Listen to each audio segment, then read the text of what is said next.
Welcome to my channel. Let me ask you something.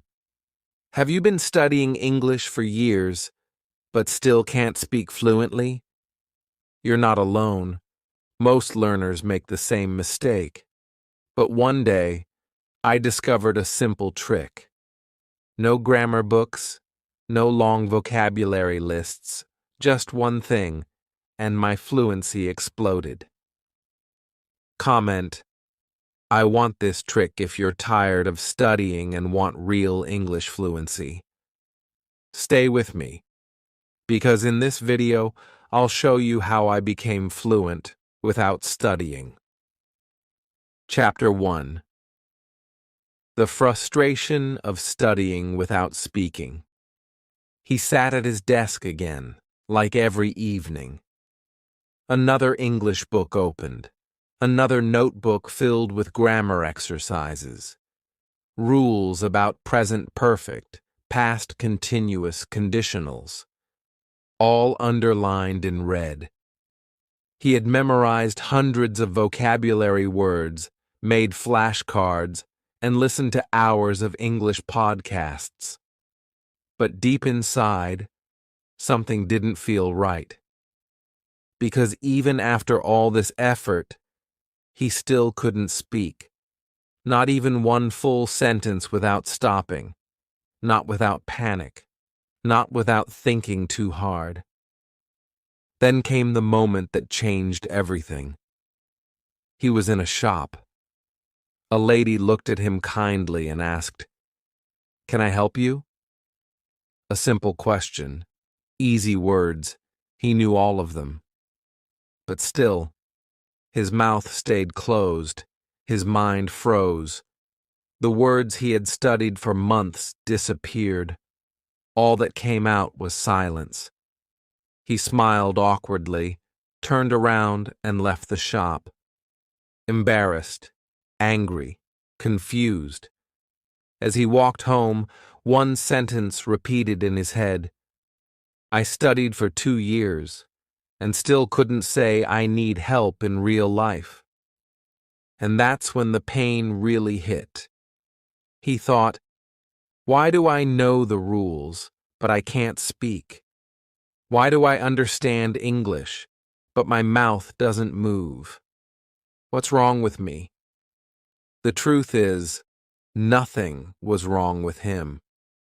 This is exactly what millions of English learners around the world feel every day. They've been told to study grammar, memorize lists, and pass tests.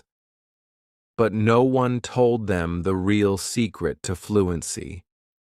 They start to believe it's their fault. That maybe they're not smart enough. That maybe English is too hard for them. But it's not true.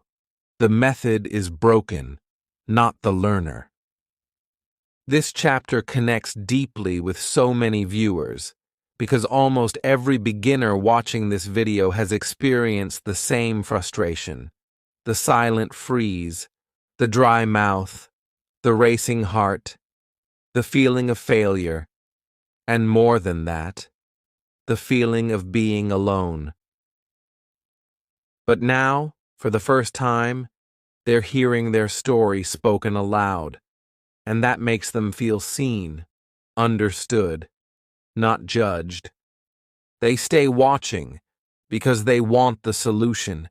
They want to know how this learner, someone just like them, finally escaped this endless cycle of study and silence.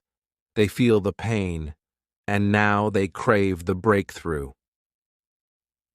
Chapter 2: The Accidental Discovery. It happened on a normal afternoon. He wasn't looking for answers. He wasn't studying English. He was just sitting in a park, watching people walk by, thinking about giving up. Maybe English just wasn't for him. Maybe he'd always be the person who understands a little, but never speaks. But then he heard it. A voice. Someone nearby was speaking English.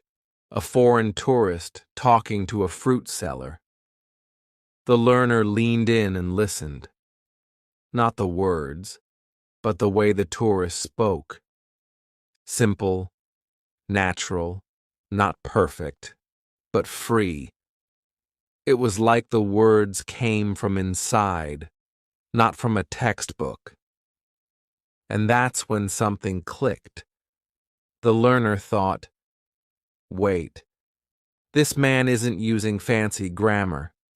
He's not saying every word perfectly, but he's speaking, he's communicating, and people understand him. That moment hit like lightning. Maybe fluency wasn't about knowing everything. Maybe it was about letting go, about speaking without fear, without waiting to be perfect. For the first time, the learner questioned everything he'd been taught. All those years of focusing on grammar, maybe they were holding him back. He went home and opened YouTube, not to search for grammar lessons, but to search for real people speaking real English. He found a video of someone walking through a city, talking about their day. The title said, "English Listening Practice, Walk with Me." He played it, and again, something felt different. The speaker was just talking, describing, laughing, saying things like, "I'm walking to the store. It's a bit cold today. Look at that dog."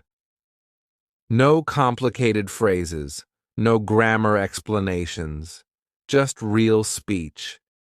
That's when the learner made the choice. He would stop studying and start observing. He would listen like a child, watch the lips, feel the rhythm, and something deep inside him whispered, "Maybe this is how I will really learn." For the first time, he felt hope. Not because he had found a new rule, but because he had seen real English in action. It was alive, and he wanted to live in it. This moment is powerful for every viewer watching. They see themselves in this learner. They know that feeling of doubt, that moment of almost quitting. But now they're starting to believe, maybe there's another way. Maybe I can learn differently. The emotional spike is real, because it's not a lesson, it's a discovery, and the viewer doesn't want to miss what comes next. Chapter 3. The Shadowing Secret. He was alone in his room when it happened. The curtains were closed, the lights were dim. His phone sat quietly in his hand, and his heart was full of questions. But then he remembered that video, the one where someone had said, "Repeat after me. Don't think. Just copy my voice." At first, it sounded strange, childish, too simple to be true, but something inside told him to try. So he opened the video again. He wore his earphones. He listened, and this time, he didn't just watch. He spoke. The speaker in the video said, "I'm going to the market." He repeated, "I'm going to the market." The speaker said, "It's a sunny day."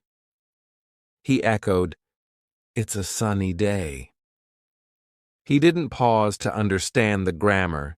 He didn't stop to translate. He just repeated, like a shadow, like an actor learning lines, like a baby copying its parents. At first, he felt awkward. He laughed at himself. His voice sounded strange. He made mistakes. But still, he kept going. One sentence, then another.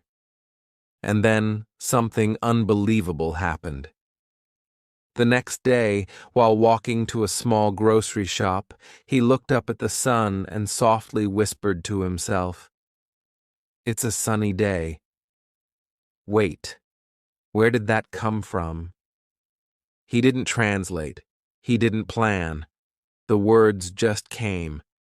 That's when he understood the power of shadowing. It wasn't just about speaking. It was about training the brain. By copying real English, his brain stopped translating. It started thinking in English. Slowly, sentence by sentence, the gap between his thoughts and his speech began to disappear. He wasn't memorizing. He was becoming fluent. He repeated the shadowing exercise again that night, but this time with a smile. He began to choose short, simple videos with native speakers. He paused. He replayed. He matched the tone, the pause, the rhythm. His voice became stronger. His confidence grew. He was not just a student anymore. He was a speaker. And the most powerful part, he didn't study any rules, not even one. No verb charts, no grammar guides, just repetition. Pure, fearless repetition. Like a child, like a song stuck in your head. And slowly, English started to live inside him. Viewers watching this feel something new, possibility. They realize they don't need perfect understanding to speak. They don't need permission. All they need is a voice, and a few minutes each day. When the learner says his first full sentence, naturally, fluently, without effort, and the viewer whispers, "I want that." Chapter 4. From Listener to Speaker in 7 days. The first day was strange. The second day was hard. But by the third day, something had started to change. He had made a promise to himself. Just 10 minutes of shadowing every morning. No excuses, no skipping. He would not worry about understanding every word. He would not pause to think. He would just listen and repeat. That's all, like a voice echoing through a hallway. And so he began. On day 1, his tongue stumbled. He paused often. His voice was soft, unsure. But he finished the 10 minutes. He repeated sentences like, "I'm making breakfast. Let's go for a walk, and what time is it?" He didn't study them. He just said them, again and again. On day 2, the same sentences came back. But this time they felt easier, smoother. His mouth moved faster. The pauses were shorter. His brain didn't scream with translation. It started to feel the language.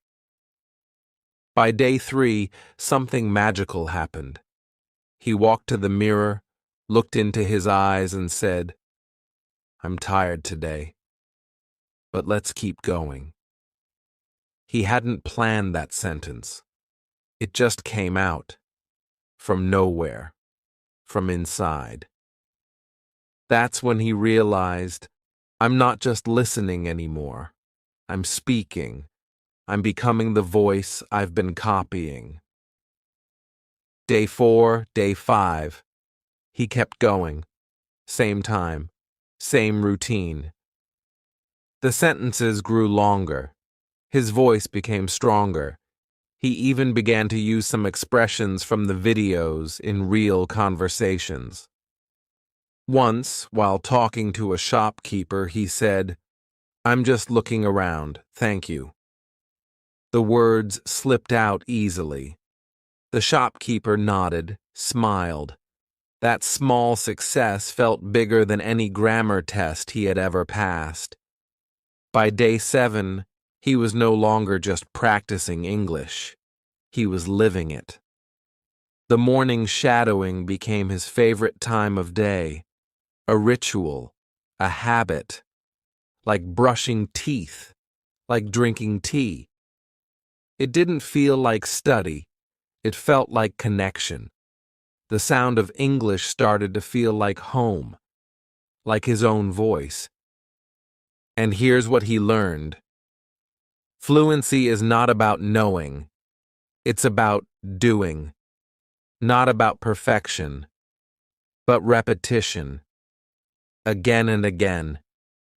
Even if it feels boring, even if it feels slow. Because the brain learns through rhythm, through sound, through daily touch, not through rules on paper. Viewers feel a deep motivation here. They imagine their own 7-day journey. They begin to ask themselves, can I try this? Just 10 minutes a day? When the learner says, I wasn't studying anymore, I was becoming fluent, that moment feels like freedom. A door opening. Chapter 5. Talking to myself in English. It began as a joke. He stood in front of the mirror one morning, tired, his hair messy, his eyes still sleepy. He smiled at his own reflection and whispered, "You look sleepy." Then he laughed. It felt silly, but also real. And that one line opened a new world.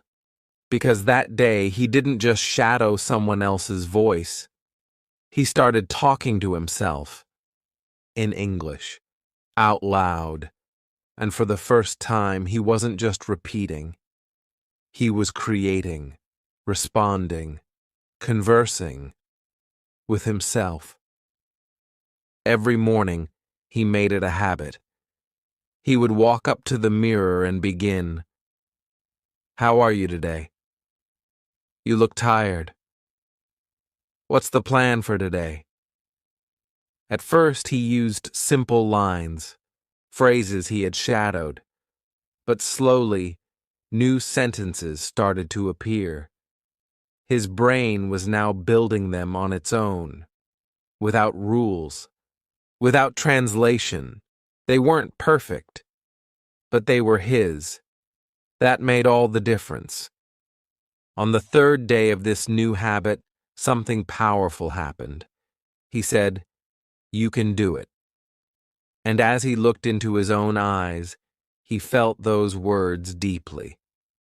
Not just as English practice, but as truth. He was encouraging himself. He was building confidence, not only in English, but in life. Speaking to himself became a daily ritual, a time of courage, a time of honesty, a time of transformation. He didn't need a teacher. He didn't need a partner. He didn't need a classroom. The mirror became his first listener, his first audience, his first friend in English. And through this strange, personal conversation, he began to discover fluency in a new way, not through rules, but through connection, not through pressure, but through reflection. At the end of the week, he noticed something remarkable. He had stopped translating in his head. English thoughts began to rise on their own. Sentences appeared like waves, soft, natural, unforced. "Let's eat something." "I'll go for a walk." "Today is a good day." These were no longer borrowed phrases. They were part of him. And perhaps the most beautiful thing, he no longer feared mistakes. Because the mirror never judged. The mirror never corrected. The mirror just listened. Patiently, kindly. That freedom gave him space to try, and trying gave him strength to grow. Viewers watching this feel a deep emotional pull. They imagine themselves in front of their mirror, whispering, smiling, feeling their own voice take shape. And they begin to believe, maybe I don't need a perfect environment. Maybe I can start right here, with me. When the learner says, I stopped waiting for the world to talk to me. I started talking to myself, and that changed everything. Chapter 6: The Power of Emotional Words. It was a rainy evening. He sat by the window, sipping tea, phone in hand, and clicked on a video titled, "The Boy Who Missed His Mother." The story was simple, in slow English. But as he listened, something shifted. The boy in the story cried. The mother whispered, "I'll always love you." And suddenly, the learner felt something. He didn't just understand the words, he felt them. That moment opened a new door, because now English was not just a language, it was emotion, and emotion made it unforgettable. That night, he realized something strange. He couldn't remember the 20 new words he had memorized from his vocabulary notebook last week. But he remembered the word miss from the story. I miss you. 3 small words, but full of feeling, full of meaning. He remembered lonely. He remembered hug. He remembered safe. And he didn't just remember the words, he remembered the feeling behind them. He began searching for more stories, real ones, sad ones, happy ones, romantic ones, stories about fear, love, dreams, hope. He didn't need a dictionary anymore. He listened, he cried, he laughed. And with every emotion, a new word stayed in his heart, not just his head. He started writing these words in a special notebook, not as a list, but with the emotion attached, like cold from a story about a homeless man, brave from a story about a girl who spoke up in class, alone from a story of a mother waiting for her son. That's when he discovered the truth. Emotion is memory. When you feel something, your brain makes a deeper connection. It doesn't forget. Because it's not just language anymore. It's life. He wasn't memorizing vocabulary now. He was experiencing it. And it made him more fluent, more natural, more real. One day he watched a love story in English. A line stayed with him.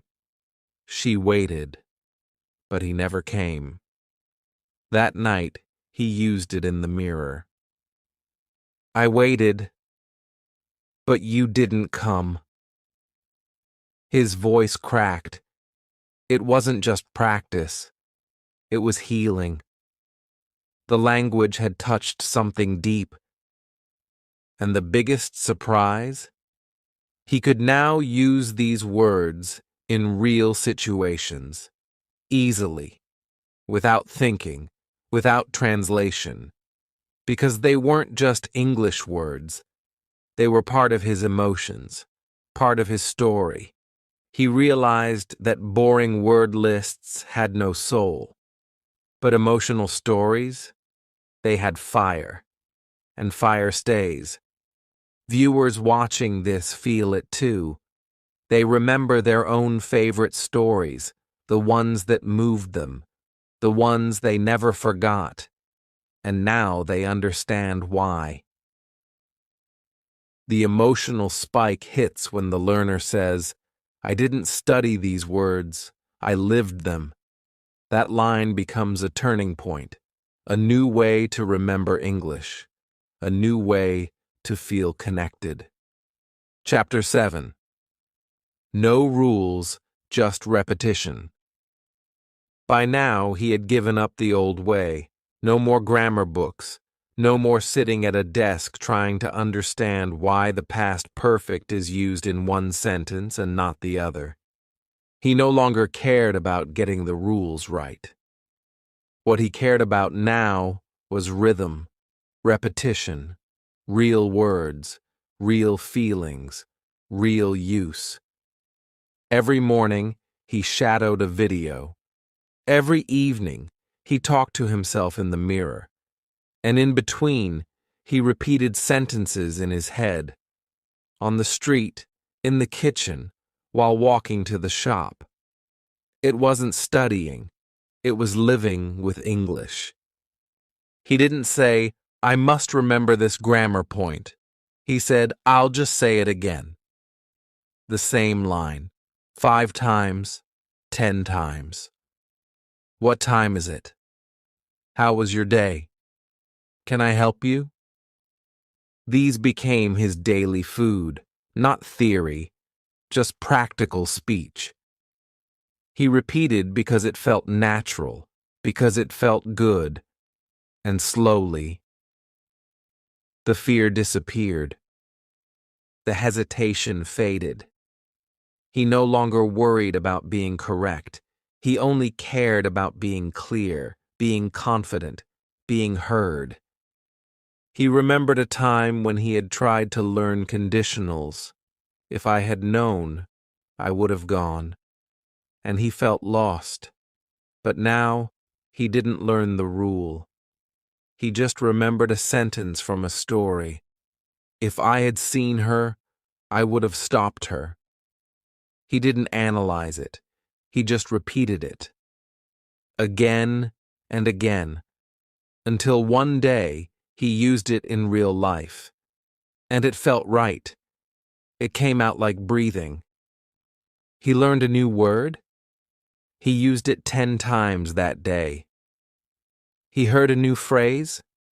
He spoke it into the mirror. He didn't care if it sounded strange.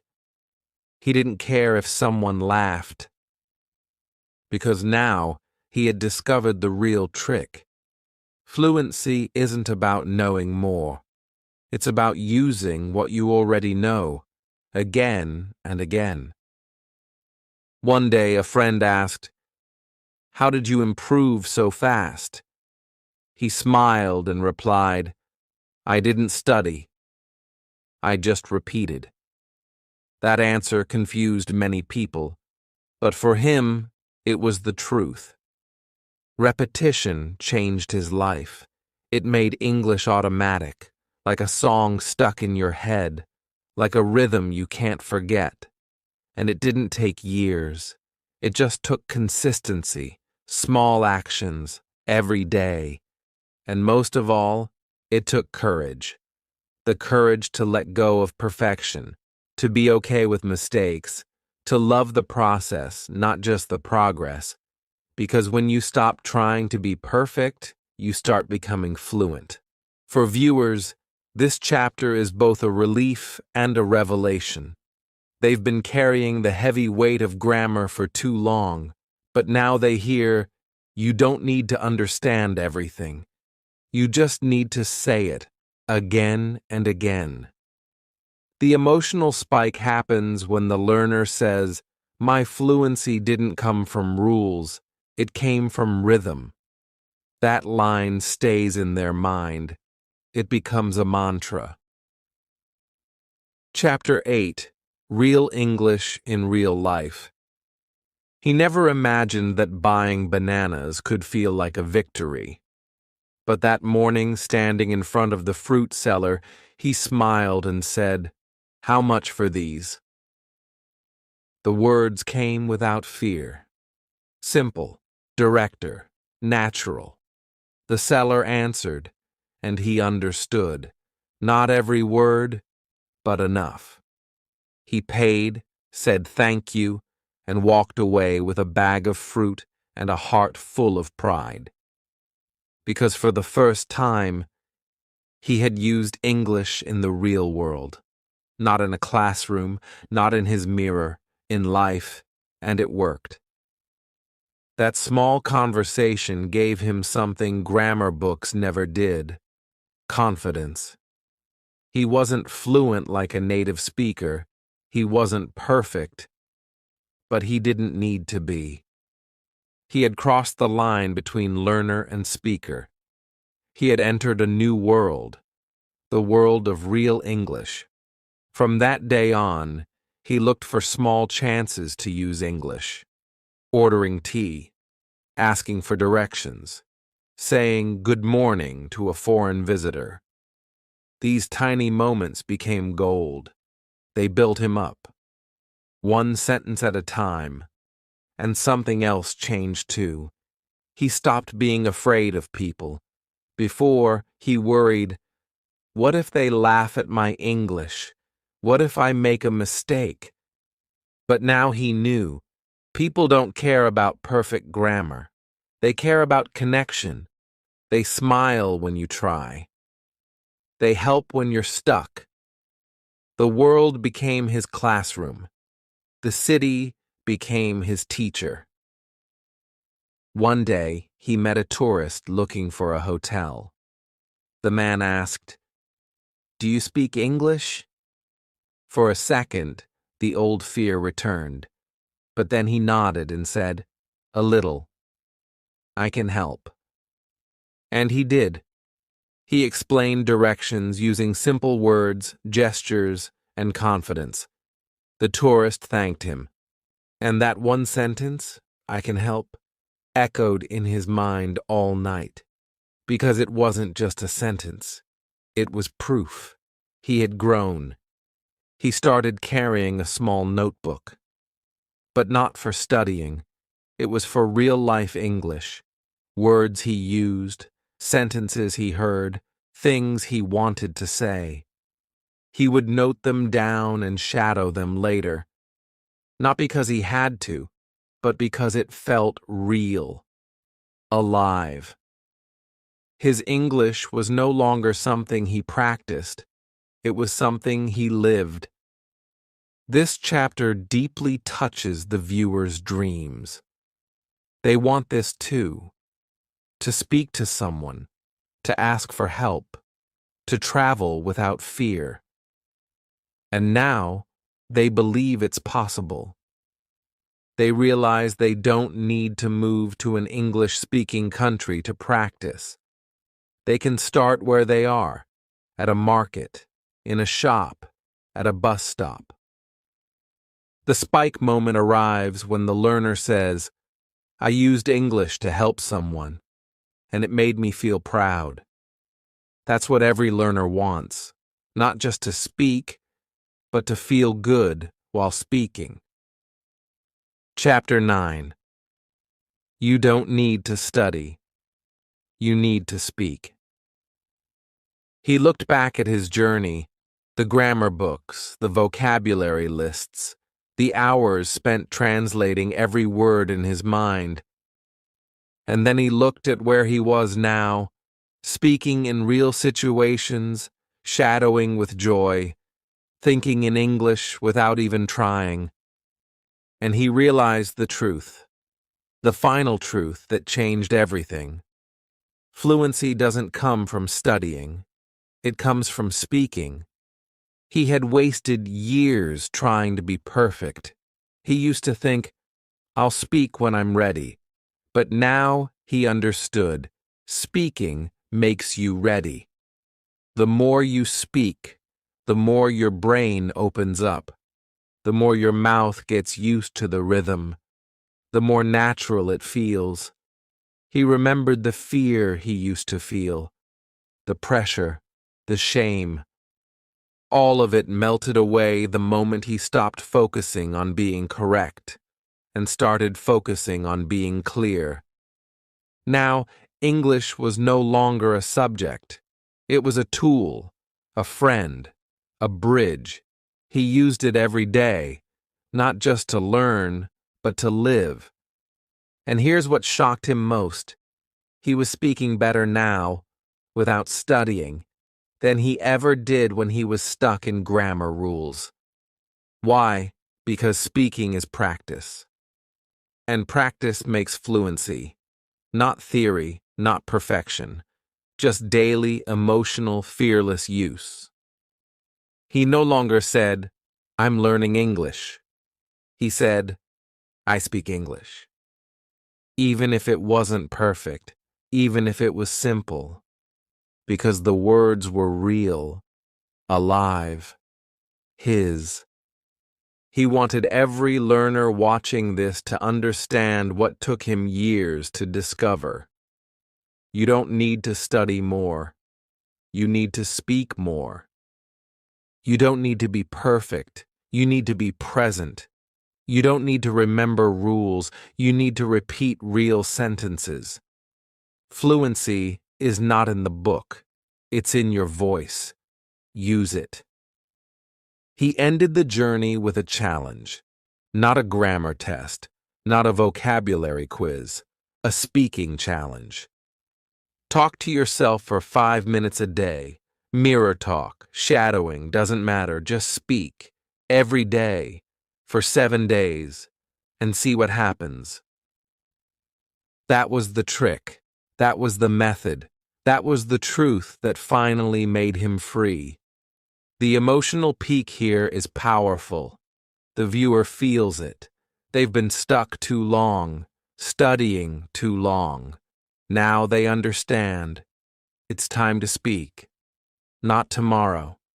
Not when they feel ready. Now, thank you for watching. If this video helped you, if it gave you even one moment of hope, then it's time to act. Don't go back to memorizing rules. Instead, pick one sentence and say it out loud right now. Subscribe to this channel because we don't just study English, we speak it. Like this video and comment below. Will you take the 7-day speaking challenge? Let's change the way we learn English together.